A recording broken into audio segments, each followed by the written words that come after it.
ម៉ោង3:30 នាទីក្រុមទាំងពីរបាទចាប់ផ្ដើមការប្រកួតហើយបាទឯកសន្តានពណ៌ខៀវជាក្រុមម្ចាស់ផ្ទះឧត្តមមានជ័យឯកសន្តានពណ៌បៃតងចាស់គឺជាក្រុមភ្ញៀវព្រះវិហារសេរី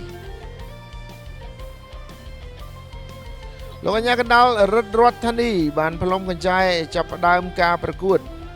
ដែលធ្វើឡើងនៅលើទីលានបាល់ទាត់នៃវិទ្យាល័យតេជោសែនសំរោង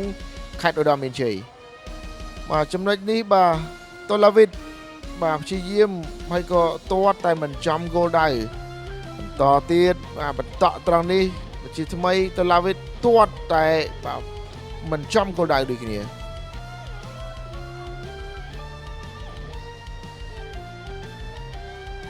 បន្តមកត្រង់នេះការទាត់កាត់ពីមុខទីបាទពេញទំហឹងដល់ឈៀវឈៀនតែមិនមានអ្នកបន្ថែមនោះទេ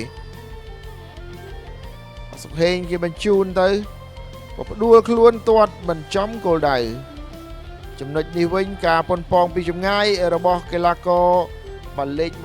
24យ៉ានបញ្ញាមិនចំគោលដៅដូចគ្នាមើលត្រង់នេះវិញ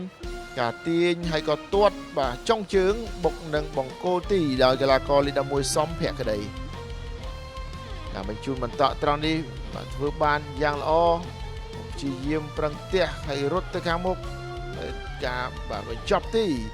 របស់កីឡាករលេខ29បាទជឿនភិរិនគឺមិនបានសម្រេចនោះទេយើងមើលចំណុចនេះវិញម្ដងការបញ្ជូនជើងស្ដាំហើយក៏ព្យាយាមតែមិនចំក្បាលទេបាទគឺចំស្មារបស់ឈៀវឈិនបាល់ធ្លាក់មកចំស្មាហើយអ្នកចាំទីកុសលវិសាលអាចជួយសង្គ្រោះបានមានការវិបកត្រឡប់មកវិញផងដែរពីក្រុមភ្ញៀវបាទព្រះវិហារការទាត់ត្រង់នេះបាទកើតចេញជាគ្រាប់បាល់នាំមុខដោយកីឡាករសេងតូឡាវីត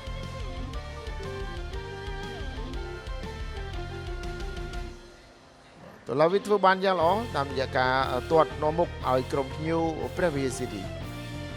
បន្តមកដល់ចំណុចនេះវិញឈៀវចិនឈៀនទាត់សម្ដៅទីបុកដីរៀងក្រឡកបាទបដូរទិសបន្តិចតែមិនបញ្ហាទេសម្រាប់អ្នកចាំទីបាទកុសលវិសាលចំណុចនេះវិញគឺជាការផ្ដួលខ្លួនទាត់បញ្ចូលទីបានយ៉ាងល្អរបស់កីឡាករបាទហៀងសុកហេងបាទទទួលបាល់ពីបាទភក្តីបាទប៉ះគេប៉ះឯងបាទធ្លាយមកដល់សុកហេងនៅខាងក្រោយទាត់បញ្ចូលទីតាមស្មើឲ្យ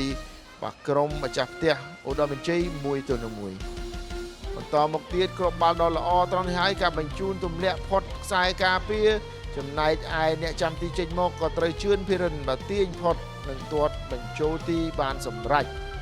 បាទយើងមើលត្រង់នេះបាទចេញមកលឿនដែរតែភិរិនធ្វើបានល្អជាងនិងទាត់បញ្ចូលទីបានសម្រេចបាទគៀនក្រុមបសានភិរៈក៏រត់ទៅស្កាត់មិនបានសម្រេចដែរ